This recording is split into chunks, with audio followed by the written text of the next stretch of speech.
ان کے سنگھاردان کتنی ہی branded make up, perfume و کریموں و لوشن سے سجے ہوتے ہیں، جبکہ اس لڑکی کا بالکل خالی، سوائے ایک کنگھے کے وہاں کچھ نہیں تھا۔ وہ ایک ہاتھ سر کے نیچے لگائے کتنی ہی دیر اس کمرے کو دیکھتا رہا، اس خالی و سادہ کمرے کا موازنہ اپنی بہن کے خوبصورت کمرے سے کرنے لگا۔ ابھی وہ اپنی سوچوں میں ڈوبا ہوا تھا کہ دروازہ ہلکے سے نوک ہوا۔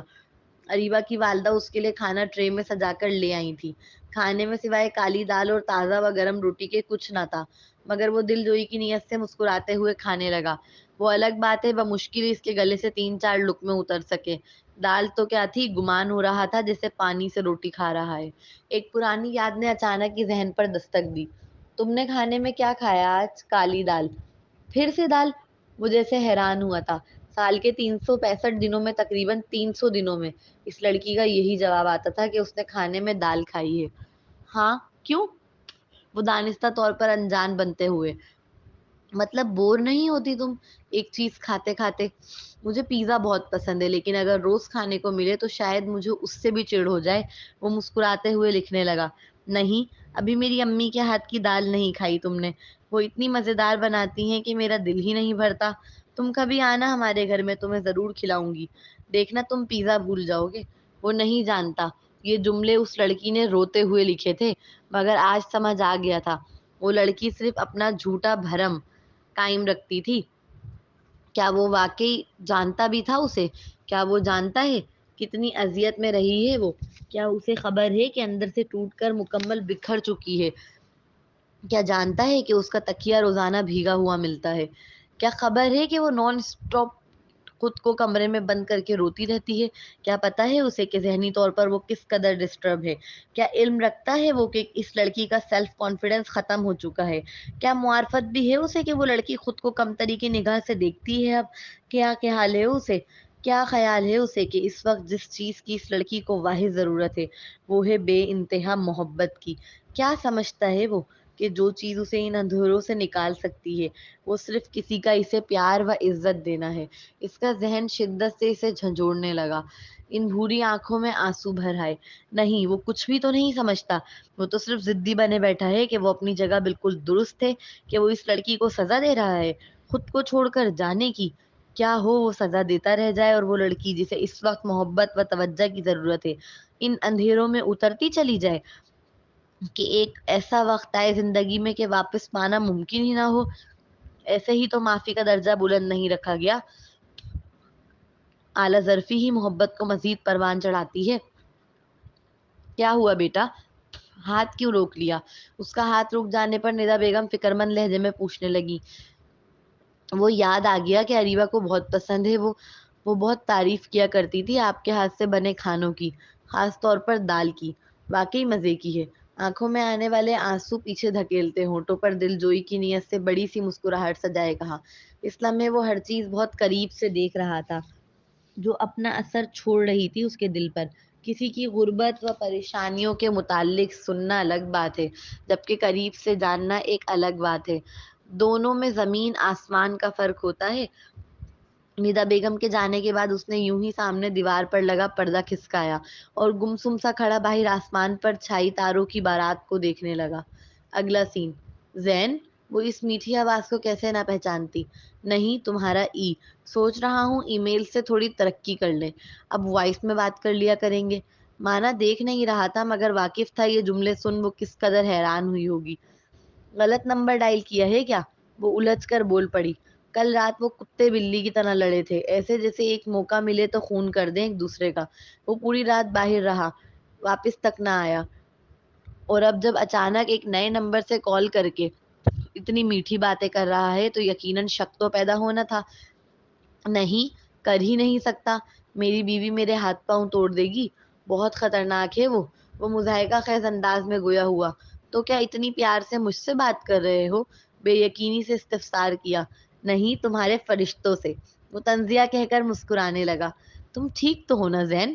اس کا حد سے زیادہ میٹھا لہجہ ہضم نہیں ہو رہا تھا اریبہ سے۔ نہیں، پوری رات کروٹیں بدلتا رہا، مچھر بہت کاٹ رہے تھے، سارا خون چوس لیا مجھ شریف بندے کا۔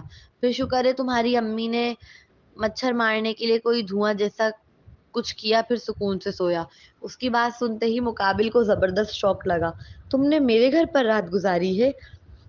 ہاں، وہ بھی تمہارے کمرے میں، خاصا لاپرواہی سے جواب دیا، جبکہ دوسری جانب اریبہ حیرت کے گوتے کھا رہی تھی۔ کیسے؟ مطلب امی پاپا نے تمہیں اندر کیسے آنے دیا؟ اور بغیر اے سی کے تم رہے کیسے وہاں؟ پاپا تو تمہارے رات بھر گھر ہی نہیں آئے، انٹی کہہ رہی تھی، ضرور اپنے دوستوں کو ساتھ بیٹھ کر جوا کھیل رہے ہوں گے۔ باقی تمہاری امی کے ساتھ کافی اچھا لگا، اچھی خاتون ہے، بالکل سلجھی نیک و شریف سی۔ انہیں دیکھ کر مجھے یقین نہ آیا کہ ان جیسی سلجھی عورت کی بیٹی اتنی خطرناک ہو سکتی ہے۔ آخری جملہ ادا کرتے وقت وہ زبان دانتوں میں دبا رہا تھا۔ یقیناً وہ جانتا تھا دانستہ طور پر توپ کے دھانے اپنی جانب موڑ رہا ہے، جس کے بعد سوائے دھماکوں کے کچھ نہیں ہونا۔ تمہیں نہیں لگتا کچھ زیادہ بول رہے ہو؟ اس کے لہجے سے جھلکتی وارننگ وہ نظر انداز نہیں کر سکتا تھا۔ نہیں تو، بلکہ آپ کی شان اس سے کافی بلند ہے، جس کا بیان کرنے سے مجھ ناچیز کی زبان لڑکھڑا جاتی ہے۔ وہ دبی دبی ہنسنے لگا، جبکہ اریبہ نے سیل ہٹا کر بے یقینی سے دیکھا۔ کہیں وہ خواب تو نہیں دیکھ رہی؟ یہ اچانک اتنا بڑا بدلاؤ کیسے؟ پھر دوبارہ سیل کان سے لگایا۔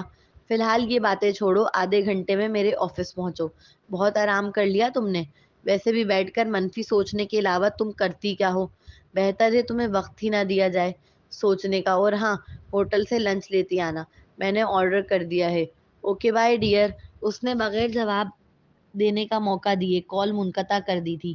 اریبہ کنفیوز نظروں سے سیل کی اسکرین تکنے لگی۔ زین کے آج بات کرنے کا انداز بالکل اس کے ای جیسا تھا۔ کتنے سالوں بعد اسے لگا کہ اس نے اپنے ای سے بات کی ہے۔ آنکھوں میں خوشی کے آنسو بھر آئے۔ دوسری جانب ندا بیگم چائے کا کپ لے کر مسکراتی ہوئی کمرے میں داخل ہوئیں۔ یہ لو بیٹا۔ شکریہ آنٹی۔ اس نے مسکراتے ہوئے چائے کا کپ لے لیا تھا۔ معاف کرنا، چائے ذرا پانی والی ہے، وہ دودھ تھوڑا کم تھا گھر میں، اور بسکٹ وغیرہ۔ ندا بیگم بہت شرمسار ہو رہی تھی۔ ان کا داماد پہلی بار ان کے گھر آیا اور وہ ناشتہ بھی ٹھیک طرح نہیں کرا پا رہی تھی۔ انٹی کیوں تکلف کر رہی ہیں؟ آپ مجھے اچھے سے جانتی ہیں، اور میں آپ کو۔ ان تکلفات کی ہمارے درمیان بالکل ضرورت نہیں ہے۔ وہ مسکراتے ہوئے چائے پینے لگا، جس کا ذائقہ اس کی زبان کو بالکل سمجھ نہیں آیا، مگر پھر بھی چہرے پر مسکراہٹ سجائے رکھی۔ وہ محسوس کر سکتا تھا ان کی آنکھوں سے جھلکتی شرمندگی کو۔ آپ نے بھیجا تھا نا وہ کارڈ مجھے؟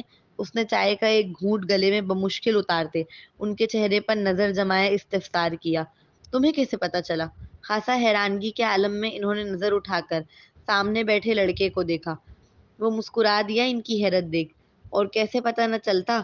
اریبہ کے ای کو سوائے دو لوگوں کے کوئی نہیں جانتا، ایک اریبہ اور دوسری آپ۔ جب اس نے کہا کہ اس نے وہ کارڈ نہیں بھیجا تو میں اسی لمحے سمجھ گیا کہ وہ کارڈ آپ نے بھیجا ہوگا۔ ہاں، میں نے بھیجا۔ میں زیادہ پڑھی لکھی نہیں ہوں، تو جہاں میں پہلے کام کرنے جاتی تھی ان میڈم کے ذریعے تمہارے آفس بھجوایا، وہ مسکراتے ہوئے بتانے لگی۔ کیوں؟ یہ وہ سوال تھا جو اس کے ذہن میں راز سے گردش کر رہا تھا۔ میری بیٹی بہت جذباتی ہے، مگر دکھاتی نہیں۔ وہ اندر سے ٹوٹ چکی ہے، مگر ظاہر نہیں ہونے دیتی۔ وہ بس سب کو یہی دکھانا چاہتی ہے کہ بہت مضبوط ہے، وہ سب کر سکتی ہے، کوئی اسے چھوڑ جائے اسے کوئی فرق نہیں پڑتا، جبکہ ایسا نہیں ہے۔ بچپن سے لے کر آج تک مجھے اس کا تکیہ دھوپ میں سکھانا پڑتا ہے۔ پتہ ہے کیوں؟ کیونکہ وہ اس کے آنسوؤں سے گیلا ہوتا ہے۔ اتنا روتی ہے وہ، تنہائی میں چیختی ہے، میرا کلیجہ پھٹتا ہے اس کی چیخیں سن۔ لیکن جب صبح کمرے سے نکلتی ہے تو بالکل نارمل۔ بچپن میں عید پر وہ تیار ہو کر نئے کپڑے پہن کر فہد کے گھر گئی۔ وہ سوٹ میں نے بڑی محنت کر کے اپنی بیٹی کے لیے خریدا تھا۔ وہ شہزادی لگ رہی تھی مجھے اس میں۔ وہ بھی بہت فخر سے گھر سے نکلی تھی، مگر جب واپس آئی تو آنکھوں میں آنسو تیر رہے تھے۔ روتے ہوئے بتانے لگی کہ فہد کی دادی نے اسے اپنے مہمانوں کے سامنے فقیرنی کی بچی کہا، جو سن کر فہد کے گھر آئے مہمان ہنسنے لگے۔ تم سمجھ سکتے ہو کتنی تکلیف ہوئی ہوگی اسے؟ اس بچے کی خود اعتمادی و عزت کی دھجیاں اڑا دی تھی فہد کی دادی نے۔ اور وہ ہی کیوں، خود فہد بھی ایسا ہی تھا، سوائے تمہاری خالہ کے۔ ان کے گھر کا ہر ممبر اسے اسی طرح کے ناموں سے بلاتا، جس کے سبب وہ گھر میں بھوکا پڑا رہنا قبول کر لیتی، مگر ان کے گھر نہ جاتی۔ وہ میں تھی جو اسے زبردستی ان کے گھر چھوڑ کر آتی، اس لالچ میں کہ اسے ایک وقت کا کھانا پیٹ بھر کر مل جائے۔ ان کی آنکھوں سے آنسو بہہ رہے تھے، جسے وہ اپنے دوپٹے سے صاف کرنے لگی۔ تم نے کبھی سوچا تمہیں بغیر دیکھے، بغیر تمہارے بارے میں کچھ جانے، وہ کیسے محبت میں گرفتار ہو گئی، اس جیسی حقیقت پسندانہ لڑکی۔ ان کے سوال نے ذہن کو سوچ میں ڈالا۔ اس نے اریبہ کو دیکھا تھا، مانا ایک نظر، مگر دیکھا تو تھا، مگر اریبہ نے تو اسے بن دیکھے محبت کی، اس قدر محبت کہ اس کے پیچھے نیو یارک تک جا پہنچی۔ اگر اسے صرف پیسے والا لڑکا چاہیے ہوتا تو وہ فہد کے پاس بھی تھا اور شہریار کے پاس بھی۔ اگر اسے خوبصورت چاہیے تھا تو وہ دونوں بلا شبہ بہت خوبصورت تھے، مگر اسے تو نہ پیسے والا چاہیے تھا نہ خوبصورت۔ وہ جاننا چاہتا تھا وہ کون سی خوبی ہے اس میں جو اریبہ جیسی حقیقت پسندانہ لڑکی اس کے عشق میں گرفتار ہوئی۔ تمہاری دی جانے والی عزت کے سبب وہ ہمیشہ سے تم سے ملنا چاہتی تھی۔ کہتی تھی امی کاش میں نیو یارک میں پیدا ہو جاتی، وہاں کے لوگ بڑے عزت دینے والے ہوتے ہیں، وہ پیسوں سے نہیں تولتے، وہ ہنر و محنت دیکھتے ہیں۔ تم ہمیشہ اسے مزید کام کرنے کا حوصلہ دیتے، بتاتے کہ محنت میں عظمت ہے۔ اسے لگتا تھا کہ تم اس کی مجبوریاں سمجھتے ہو، تم اسے خود سے کمتر نہیں دیکھتے، جبکہ تمہاری باتوں سے وہ اندازہ لگا چکی تھی کہ تم بھی فہد کی طرح امیر زادے ہو۔ جب اتنی ہی محبت تھی مجھ سے تو جواب محبت کیوں نہ دیا اس نے؟ کیوں مجھے خالی ہاتھ لوٹا دیا؟ یہ سوال اس کے ذہن کو سکون نہیں لگنے دیتا تھا۔ وہ جانتا تھا جو اس کا حق بھی تھا۔ کیسے دیتی؟ میں نے وہ تمہارا بھیجا کارڈ و پھول اس تک پہنچنے ہی نہیں دیے تھے۔ ان کا شرمندگی سے کیا انکشاف ذہن کے کان کھڑے کر گیا تھا۔ کیا؟ وہ بے ساختہ ہی بول اٹھا۔ مجھے معاف کر دو، ساری غلطی میری ہے۔ میں جانتی تھی تم اور اریبہ ایک دوسرے سے بہت محبت کرتے ہو، مگر اس کی شادی سر پر رکھی تھی، سارے مہمان آئے ہوئے تھے گھر میں ڈر گئی۔ ہم غریب لوگ ہیں، ہمارے لیے ہماری عزت ہی سب کچھ ہوتی ہے۔ مجھے لگا وہ بھول جائے گی تمہیں، شہریار خوش رکھے گا اسے، مگر ایسا کچھ نہ ہوا، بلکہ الٹا وہ اور اذیتوں میں آ گئی۔ میں جب اسے روتے دیکھتی شدید پچھتاوا ہوتا اپنے ماضی میں کیے جانے والے فیصلے پر۔ وہ شدید رنجیدہ لہجے میں بول رہی تھی، ان سے کہیں زیادہ ذہن رنج و کرب میں مبتلا ہوا۔ مجھے ای میل کرنا اچانک سے کیوں روک دیا تھا اس نے؟ کیونکہ فہد سے ملنے والے دھوکے نے اسے توڑ دیا تھا۔ غلطی فہد کی نہیں، غلطی اس سوسائٹی کی ہے جو یہ سوچتی ہے کہ غریب کی بچی کو جس حال میں بھی رکھو وہ خاموش رہ لے گی، اس کی حق تلفی کر دو وہ سہ لے گی۔ جبکہ میری بیٹی بہادر نکلی، وہ ڈرنے والوں میں سے نہ نکلی، وہ نہیں سوچتی آگے کا، بس فیصلہ کر ڈالتی ہے، چھوڑ دیتی ہے بھلے بات میں روتی رہے، مگر کسی کے سامنے جھمتی نہیں، کسی کے سامنے جھکتی نہیں۔ فہد کا گمان تھا وہ بے وفائی کرے گا، جو دل میں آئے کرتا پھرے گا، کیونکہ وہ اس کے احسانوں تلے دبی ہے تو اف تک نہ کرے گی، مگر وہ بچپن سے اس کے ساتھ رہتے ہوئے بھی اسے نہ سمجھ سکا۔ وہ منہ پر مار آئی اس کی انگوٹھی، بچپن کی دوستی کو ایک لمحے میں ختم کر دیا۔ وہ بکھر کر رہ گئی تھی، کیونکہ اس کے نزدیک فہد اس کے ساتھ یہ سب کبھی نہ کرتا اگر وہ کسی بڑے باپ کی بیٹی ہوتی۔ اور وجہ کیا بتائی کہ تم مجھے وقت نہیں دیتی، اپنی غلطی ہرگز نہ مانی؟ کیا وہ نہیں جانتا تھا ہم کتنے غریب لوگ ہیں؟ لوگوں کے گھر ایک مہینہ رمضان آتا ہے، ہمارے یہاں تو پورا سال رہتا ہے۔ پتہ ہے ہم جمعرات کا انتظار کرتے ہیں، کیونکہ جمعرات کی شام پوری گلی والے نیاز بانٹتے ہیں، کوئی چاول تو کوئی میٹھی کھیر، کوئی مٹھائی۔ یہ واحد دن تھا پورے ہفتے کا جو ہم پیٹ بھر کر سوتے۔ ایسے حالات میں اگر وہ کام نہ کرتی تو گھر کیسے چلتا؟ یہ جو تھوڑی بہت عزت دینے لگے ہیں نا لوگ ہمیں، وہ بھی صرف میری بیٹی کی وجہ سے، کیونکہ میری بیٹی نے بڑے ہوتے ہی دن رات محنت کر کے ان کا ادھار اتارا۔ مجھے یاد نہیں پڑتا اریبہ کے کام شروع کرنے کے بعد ہم نے کبھی کسی سے ادھار لیا ہو۔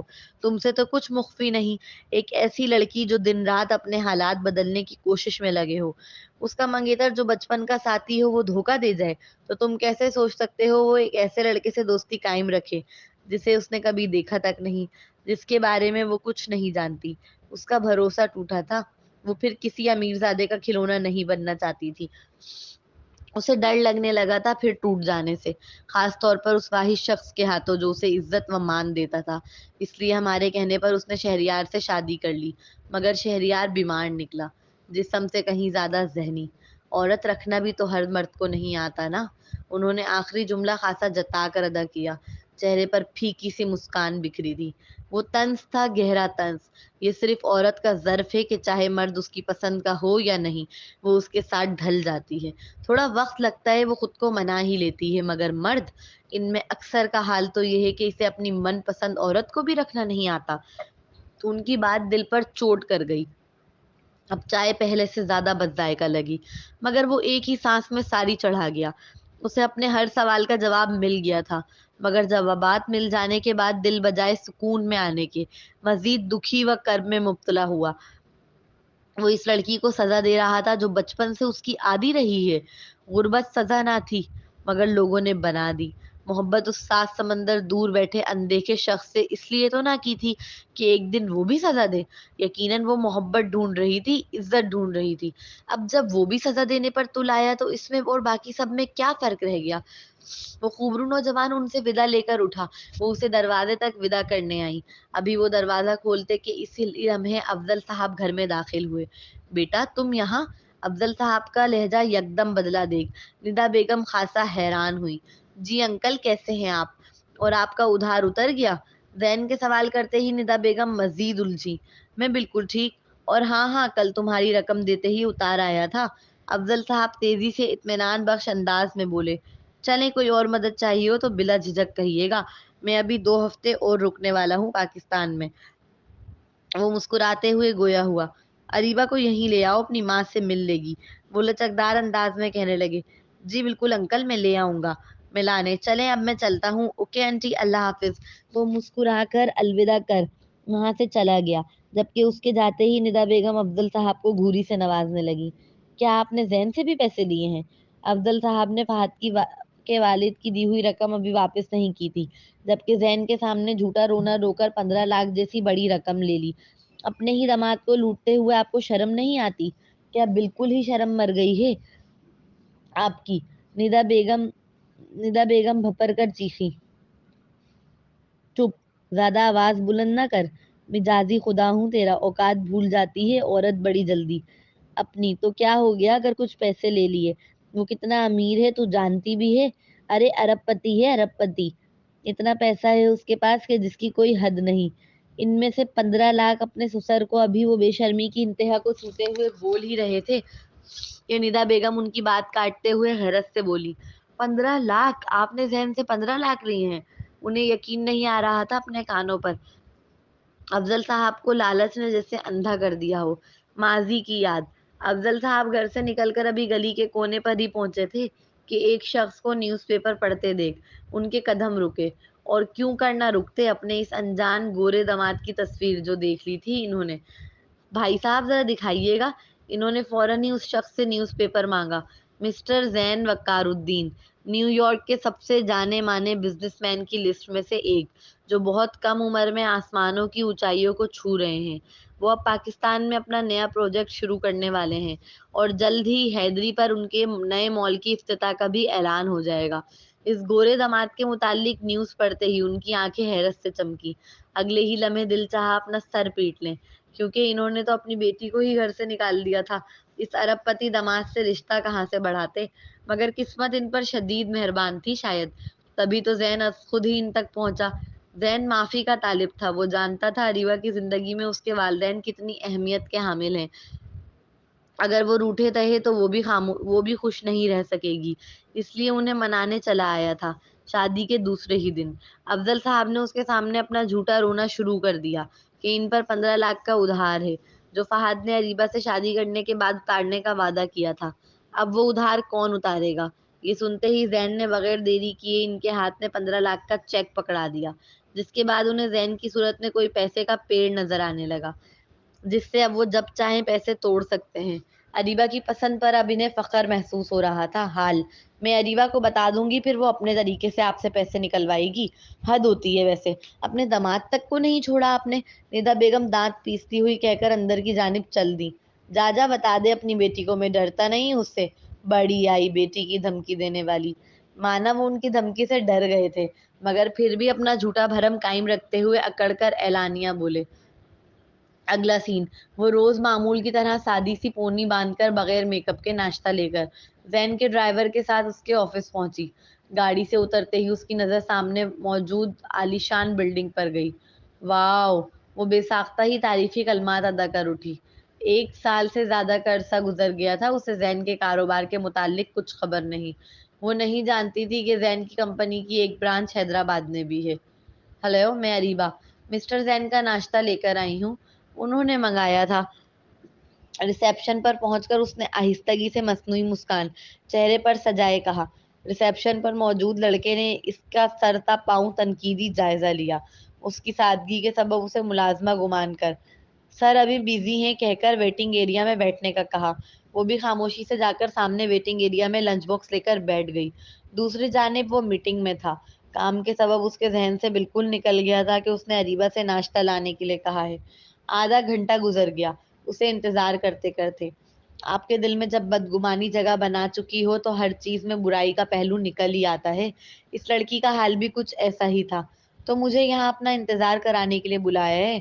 خود نے ناشتہ کر لیا ہوگا، تبھی دوسرے کی بھوک کا کوئی احساس نہیں اسے۔ مجھے بھی ناشتہ ہوٹل میں ہی کر لینا چاہیے تھا، پاگل ہوں نا اس کے چکر میں بھوکی آ گئی۔ وہ دل ہی دل میں کڑے چلی جا رہی تھی۔ اس کی نگاہیں وہاں فرسٹ فلور پر موجود پورے اسٹاف پر گھوم رہی تھی، جن میں زیادہ تر لڑکیاں تھیں۔ ان کی خوبصورتی و میک اپ سے لدھا چہرہ و مہنگے کپڑے دیکھ اس کے دل کو احساس کمتری نے تیزی سے گھیر لیا۔ اس نے ایک نگاہ خود پر ڈالی، وہ بالکل سادہ سی سفید رنگ کی فراک و پاجامے میں ملبوس تھی۔ اب اسے پچھتاوا ہونے لگا کہ وہ یہاں ذہن کے کہنے پر کیوں ہی آئی ہی کیوں۔ انہیں دیکھ کر اسے گمان ہوا جیسے دنیا کی ساری حسین لڑکیاں ذہن کے آفس میں کام کر رہی ہو۔ نہ جانے کیوں وہ انتظار اب دل کو چپ سا رہا تھا، لگا جیسے وہ ستمگر دانستہ طور پر اسے ویٹنگ روم میں بٹھا کر اس کی حیثیت دکھا رہا ہو۔ اس کے ذہن میں شہریار کی باتیں گھومنے لگیں۔ تجھ جیسی غریب کی بیٹی کو اس محل نما گھر میں اس لیے ہی لایا تھا میں کہ تو خاموشی سے رہے گی، مگر تو تو کچھ ماہ میں ہی اپنی اوقات بھول بیٹھی۔ تجھے پتا ہے میری امی کو تجھ میں کیا پسند آیا تھا؟ میں بتاتا ہوں، تیرے چہرے سے جھلکتی ہوئی مفلسی و غربت، ورنہ تو تھی اس قابل کہ تجھے مجھ جیسا محلوں کا شہزادہ ملتا۔ آئینے میں جا کر چہرہ دیکھ اپنا۔ اس کی نیم شہد رنگ آنکھوں میں آنسو بھر آئے۔ اس نے دھندلی آنکھوں سے اپنے ہاتھ پر لگی مہندی دیکھی، ایک دل جلی سی مسکراہٹ ہونٹوں پر بکھر آئی۔ تو زین وقار الدین نے مجھے میری اوقات دکھانے کے لیے اپنے آفس بلایا تھا۔ آنکھوں سے کرب کی شدت سے ایک آنسو ٹوٹ کر گرا۔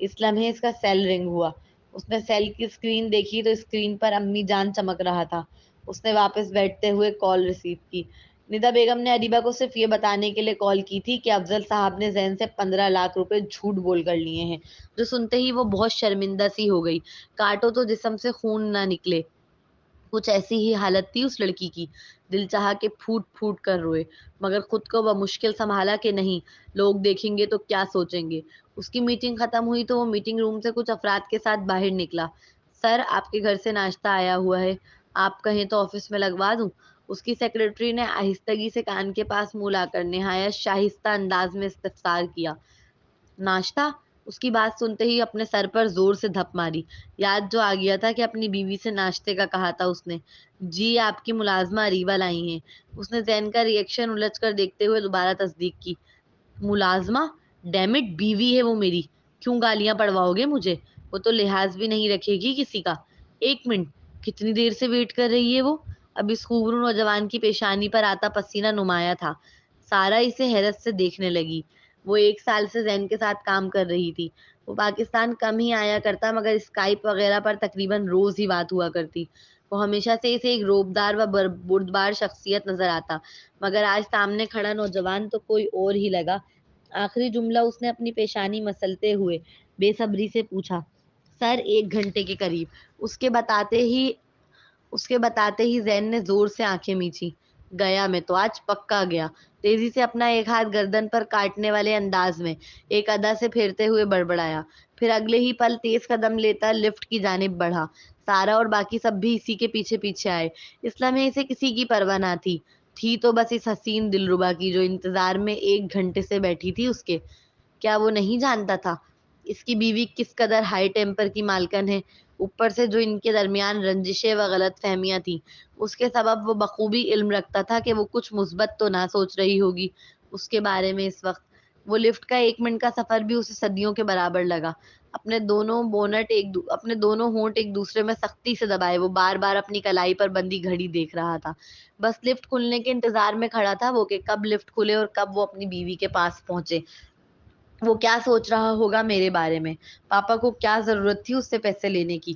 وہ لڑکی اپنی انگلیاں چٹکھاتے ہوئے ابھی بڑبڑا ہی رہی تھی کہ اسے سامنے سے وہ وجیہہ مرد اپنی جانب تیز قدم سے آتا ہوا دکھائی دینے لگا۔ وہ فوراً کھڑی ہوئی۔ سوری سوری سوری ڈیئر، بس میرے ذہن سے نکل گیا۔ اگلے ہی پل وہ تیزی سے آ کر ایک ہاتھ سے اسے خود سے لگاتا ہوا معافی طلب کرنے لگا.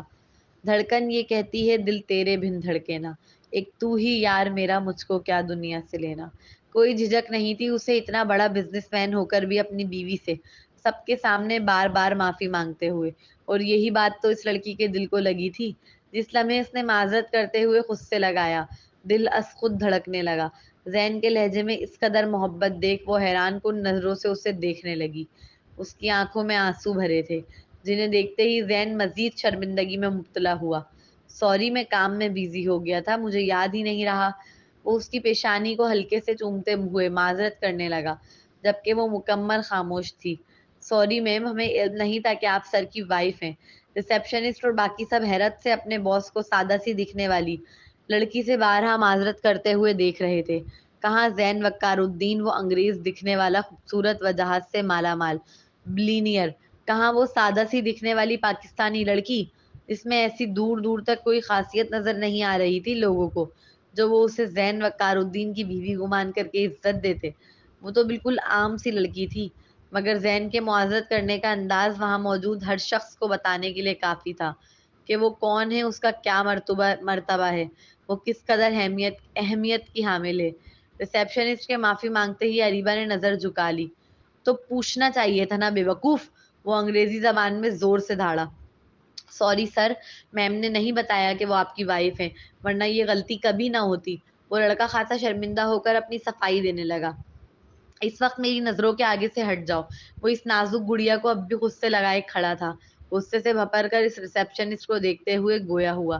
سوری میم، آپ کو ویٹنگ ایریا میں انتظار کرانے کے لیے.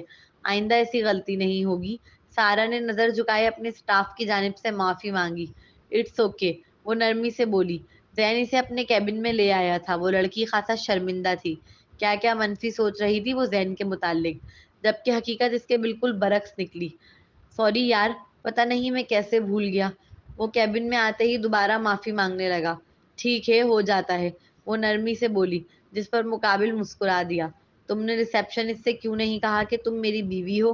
صوفے پر اس کے ساتھ بیٹھتے ہی ایک آئیبرو اچکا کر پوچھا. پتہ نہیں، وہ کندھے لا علمی میں اچکا گئی، جبکہ وجہ وہ بخوبی جانتی تھی. کہا نہ میں نے، وہ صرف مذاق تھا. ایسا سلوک مت کرو میرے ساتھ یار. اس کے باروں میں اپنی انگلیاں الجھا کر دوسرا ہاتھ اس کے رخسار پر نرمی سے رکھتے بڑی محبت سے کہا، ساتھ ساتھ آخری جملہ خاصا منتی انداز میں ادا کیا.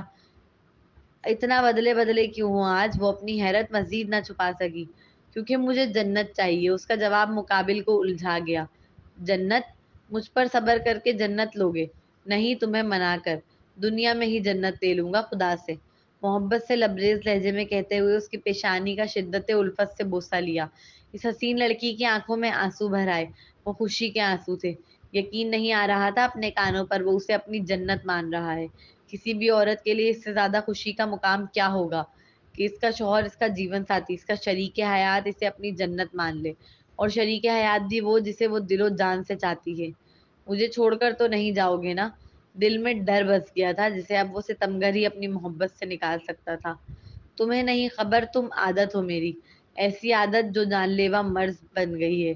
اب جان تو جا سکتی ہے، یہ عادت نہیں جا سکتی. نہایت محبت کے ساتھ اس کے لبوں کو نرمی سے چومتے ہوئے کہا. ابھی وہ اسے بے یقینی سے کیفیت میں تک رہی تھی کہ دروازہ نوک ہوا.